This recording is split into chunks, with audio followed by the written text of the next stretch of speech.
ഇത് പേരെന്താ? ഷാന്. ഇതിൽ ഈ പടത്തിലുണ്ടല്ലോ നമ്മുടെ നിഴൽ വ്യാപാരികൾ. വേറെ ഏതൊക്കെയോ പടങ്ങൾ കണ്ടിട്ടുണ്ടല്ലോ. എങ്ങനെ നിങ്ങളുടെ ബാക്ക്ഗ്രൗണ്ട് എന്ന് പറയുമോ? ബാക്ക്ഗ്രൗണ്ട് നമ്മൾ ഞാൻ മമ്മൂട്ടിക്ക് ബെസ്റ്റ് ആക്ടർ അവാർഡ് ഷോന്നാണ് വരുന്നത്. മമ്മൂട്ടിയുടെ ഒരു ബേസിൽ നിന്നാണ് ആളൊരു കളരിൽ നിന്നാണ് വരുന്നത്. ഏത് വർഷം ഏത് സീസൺ ആയിരുന്നു? അത് സീസൺ 2 ആയിരുന്നു, 2011.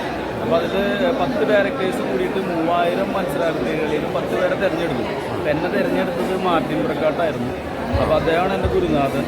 അദ്ദേഹം വഴിയാണ് ആദ്യം കാണുന്ന അദ്ദേഹമാണ്. അതിനുശേഷമാണ് മമ്മൂക്കായിട്ടുള്ള റിലേഷൻ കാര്യങ്ങൾ വരുന്നത്. അപ്പോൾ അദ്ദേഹം തന്നെ എനിക്ക് ABCD ഒരു മാവോയിസ്റ്റ് തീവ്രവാദിയായിട്ട് ഒരു സംഭവം. അപ്പോൾ ആദ്യം അഭിനയിക്കുന്ന ABCD ആണോ? ABCD അല്ല, ആദ്യം തന്നെ ടിനു പാപ്പച്ചൻ സാർ അസോസിയേറ്റ് ആയിരിക്കുന്ന കാലത്ത് 3 Star സർവീസ് അങ്ങനെയൊക്കെ ചിലപ്പോൾ അന്ന് ടിനു സാർ ഒരുപാട് പടത്തിൽ അസോസിയേറ്റ് ആണ്. 1 മാസത്തിലാണ് 4 പടമൊക്കെ ചെയ്യുന്നൊരു ടൈമാണ്. അപ്പോൾ അന്ന് അദ്ദേഹമാണ് നമ്മൾ ശരിക്കും ക്യാമറയിൽ സിനിമാക്കാരൻ എന്ന രീതിയിൽ ക്യാമറയിൽ ഫേസ് ചെയ്യാൻ വേണ്ടിയിട്ടുണ്ട്. അപ്പോൾ അങ്ങനെ ചെയ്ത് ഞാൻ മമ്മൂട്ടി ബെസ്റ്റ് ആക്ടർ അവാർഡ് എന്ന ഏഷ്യാനെറ്റിൻ്റെ ഷോയിലെത്തി. അവിടെ നമുക്കത് ഒരു മേലുല്ലാസ. ഇന്നും നമ്മളൊരു പരിപാടിക്ക് പോകുമ്പോൾ മമ്മൂക്കയുടെ പേര് അവിടെ പ്രതിപാദിക്കും. പിന്നെ മാർട്ടിൻ സാറ് ഈ പറഞ്ഞ പോലെ ഒരു സ്റ്റാർട്ടിങ്ങിന് ഒരു കൈനീട്ടം പോലെ ഒരു ABCD പറഞ്ഞു തരാൻ വേണ്ടിയിട്ട് നമുക്ക് ABCD ഒരു മാവോയിസ്റ്റ് നക്സലൈറ്റ് തീവ്രവാദിയായിട്ട് തന്നു.